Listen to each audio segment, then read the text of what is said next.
everyone. This video is part of a series of videos summarizing the first year of the Israel-Hamas War. This one focuses on the humanitarian situation over the past year in the Gaza Strip.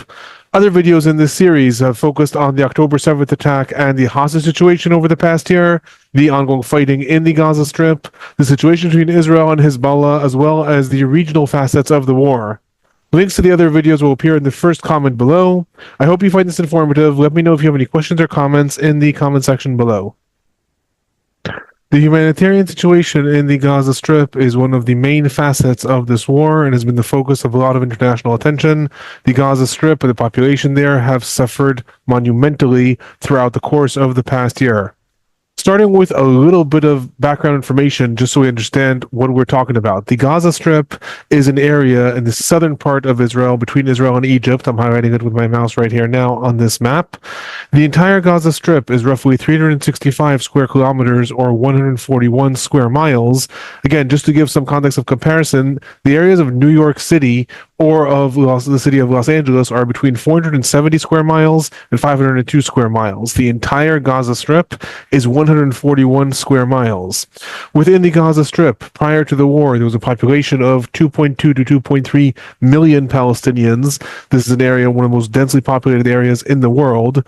The area has been besieged by both Israel and Egypt since 2007 when Hamas took over the Gaza Strip.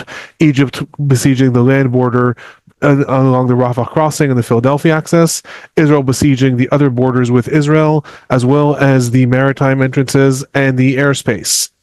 Unemployment rate in the Gaza Strip before the war, give or take, was roughly 48%, although I say give or take because exact figures are extremely hard to come by and a lot of them are unreliable. And prior to the war, in light of the very, very large-scale poverty in the area, upwards of 500 aid trucks a day entered into the Gaza Strip, organized by UNRWA, the UN Relief and Work Agency. That is, the agency deals solely with Palestinians, as well as other different agencies, bringing in food supplies, medical equipment, lots of other things needed in the Gaza Strip. Again, that is prior to the war, when things were quote-unquote normal. Starting when the war breaks out on October 7th, as Israel begins its retaliation on October 8th, Israel imposes an absolute siege on the Gaza Strip. This means that no aid trucks are permitted to enter the Gaza Strip anymore. The water lines that were supplying water to the Gaza Strip from Israel were shut off. And as of October 11th, all the electric lines into the Gaza Strip were disconnected, meaning that the only electricity in the Gaza Strip is now operated solely through generators that require fuel, which is not produced in the Gaza Strip, is only imported in order to make them run. All hospitals, everything was running only on generators. Throughout the entire war, the humanitarian situation can largely be divided into three different phases that I have listed on the screen right now. The first one, starting on October 8th until November 24th. This is a phase of, give or take, absolute siege. Like I mentioned, there was no entrance of aid trucks at the beginning. All electric lines were shut off, and the water lines were shut off. This was a situation for about 2 weeks right at the beginning of the war. Then, on October 21st, in response to monumental pressure from the United States, Israel began allowing very, very few humanitarian aid trucks to enter each day. At that time was roughly 20 aid trucks entering each day. Again, normal times 500 aid trucks. Now, during the bombing campaign that I talk about in the other video where I discuss the fighting in the Gaza Strip, only 28 trucks per day, and Israel was not permitting any fuel trucks to come into the Gaza Strip out of concern that the fuel will be used for the rockets that Hamas was firing at Israel. During this time, the humanitarian situation in the Gaza Strip deteriorated very, very rapidly. Also, as a result of the mass migration within the Gaza Strip, internally displaced people, over 1 million people, were ordered to evacuate from the northern parts of the Gaza Strip and go to the humanitarian area in the southern parts of the Gaza Strip. This is an area that was not designed to house so many people. The Al-Mawasi refugee camp, under quote-unquote normal times, it houses several tens of thousands of Palestinians. All of a sudden, it was also home to over 1 million Palestinian refugees internally displaced within the Gaza Strip. Then, at the end of November 24th, a truce was declared between Israel and Hamas, starting a hostage exchange, which again I discussed in the video that relates to the hostage situation. During this truce, part of the negotiations was a substantial increase in the entrance of aid trucks coming into the Gaza Strip. Starting then, between 100 and 200 aid trucks start coming into the Gaza Strip each day. These trucks are inspected by Israel, then go through the crossings of Egypt in order to enter into the Gaza Strip. They are distributed by the different aid agencies. The situation, the increase in humanitarian aid trucks coming into the Gaza Strip continued after the truce collapsed at the end of November, and this was the case throughout December and the beginning of January. However, in February, the situation started to deteriorate much more. That is a time that people may recall you started to hear about famine conditions developing in the northern parts of the Gaza Strip, starvation conditions developing. So what was happening? Several things came together in order to exacerbate the already disastrous situation in February of 2024. First, there was a complete breakdown of the relationship between the IDF, the Israeli Defense Forces, and UNRWA, the United Nations Relief and Work Agency, the main aid agency in the Gaza Strip. This is following the fact that the IDF identified that there were several employees of UNRWA who had participated in the October 7th attack. The IDF had pointed to between 7 and 12 and possibly 20 employees out of over 12,000 employees. However, this was enough for the IDF to say that UNRWA was not doing its job in actually monitoring who is part of UNRWA, and that UNRWA was cooperating with Hamas, possibly giving Hamas the humanitarian aid that was coming in as well. The breakdown of the communication between the sides led to a substantial slowing down of aid coming in to the Gaza Strip, specifically going to the northern parts of the Gaza Strip. In addition to this, during this time, the IDF carried out this invasion of Han Yunis. Han Yunis is in the southern parts of the Gaza Strip. All of the aid trucks at this point were coming in through the southern parts of the Gaza Strip, through Rafah. There was no aid out directly to the northern parts of the Gaza Strip. As a result of the increased fighting in Han Yunis, trucks had a very hard time getting through the southern parts of the Gaza Strip all the way to the northern parts of the Gaza Strip. A lot of the roads were blocked off and disconnected. As the number of aid trucks coming to the northern parts of the Gaza Strip, where there were still 200,000 to 300,000 Palestinians, started to dwindle more and more, Hamas also carried out operations and raids in order to take over the aid trucks that were coming in, because there was less aid coming in and Hamas took it for its own fighters and its own purposes, leading to an even worsening situation for the Palestinian population. Finally, in addition to that, as part of the IDF's preparation of invasions of Rafah, the IDF started targeting Hamas police officers and the police headquarters that Hamas had operated in the town of Rafah. However, there was a problem here with international regulations. Every aid truck that would come into the Gaza Strip required by international law police escort. However, police officers stopped reporting for duty in the Gaza Strip for fear of IDF assassinations. As a result, the number of aid trucks dwindled from 200 a day to about 50 or 60 a day. Those were not getting to the northern parts of the Gaza Strip, and the situation was deteriorating rapidly. Then, between the end of February and the beginning of April, 2 tragic incidents occurred, and as a result, the situation changed again. The first was known as the aid truck incident on February 28th, February 29th, when an aid truck convoy did manage to make it to the northern parts of the Gaza Strip. However, then it was surrounded by a lot of Palestinians who were trying to get to the aid. IDF troops and tanks were stationed right near there. There's a lot of controversy about what exactly happened. I am simply going to say that the fact is that the IDF troops opened fire towards the area of the Palestinians and the aid trucks. The aid trucks then tried to flee.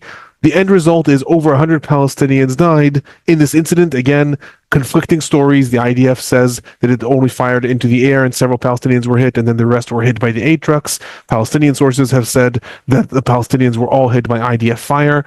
Regardless of what happened, this brought the situation much more into the international media and political attention. The second thing that happened on April 1st, 7 workers of the World Central Kitchen in the Gaza Strip were killed in 3 airstrikes of IDF drones. The World Central Kitchen is one of the main relief agencies in the Gaza Strip. It is one of the agencies that the IDF was trying to work with to replace UNRWA. However, an IDF drone, again, as a result of a lot of different things, mistook the convoy for a convoy of militants, opened fire on the convoy. 7 of these workers were killed. As a result of these 2 incidents, monumental international pressure started to bear down on Israel, and the IDF completely restructured the different restrictions that it had on aid coming into the Gaza Strip, specifically into the northern parts of the Gaza Strip. First, the IDF not only reopened crossings that allow aid to enter directly into the northern parts of the Gaza Strip that had been closed since October 7th, but in addition to that, the IDF also developed new land crossings to allow trucks to enter directly into the north of the Gaza Strip. In addition to that, Israel also opened the port of Ashdod, that is one of the 2 main seaports in Israel, to allow aid to offload in Israel and then directly flow into the Gaza Strip. In addition to that, Israel also agreed to the increase of paradropping aid missions. You can see a picture of that in the right-hand corner into the Gaza Strip, allowing for an increase of aid to be dropped in the northern parts of the Gaza Strip specifically. In addition to that, there was a substantial increase in the amount and type of aid that the IDF was allowing in, including the entrance of fuel trucks and cooking gas trucks. And in addition, the IDF also was pretty much compelled by the United States to allow a maritime corridor to be developed from Cyprus, that is, from the EU, directly into a port in the Gaza Strip, in addition to allowing trucks to travel from Jordan through Israel to get to the Gaza Strip. This led to an albeit minuscule but still meaningful change in the humanitarian situation in the Gaza Strip. Conditions of famine have largely not been reported since roughly the beginning of April. There is still a large contingent, the vast majority of the population of the Gaza Strip is still condensed in a very, very small area along the coast, the Al Mawasi refugee camp, and there are continuous emergencies that are being reported, outbreaks of diseases, polio, very little access to clean water. However, the entire situation has shifted with the IDF trying to increase the amount of aid coming in and often charging that it is the UN agencies that are not actually managing to distribute aid effectively in the northern parts of the Gaza Strip as well as in the southern parts. In addition to that, there's other emergencies that have developed over time. Once the IDF took over the Philadelphia access and the Rafah crossing, that crossing has been closed, and the entrance of aid from Egypt to the southern parts of the Gaza Strip now is much more complicated. The situation remains dire. However, when it comes to the arc of restrictions that have been imposed, that has largely gone through these 3 phases. In addition, the medical situation in the Gaza Strip has suffered dramatically throughout the entire war. In addition to the outbreak of diseases and the problem of clean water access and things I mentioned before, the hospitals in the Gaza Strip have largely become war zones.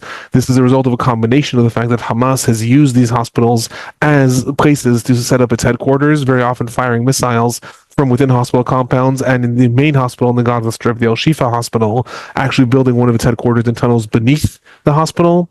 In addition to that, the IDF has also carried out lots of raids into different hospitals. The Al-Shifa hospital specifically was the location of several different raids that the IDF carried out. After the last raid, the IDF carried out the Al-Shifa hospital. This is what I'm marking now with a mouse, what the hospital currently looks like.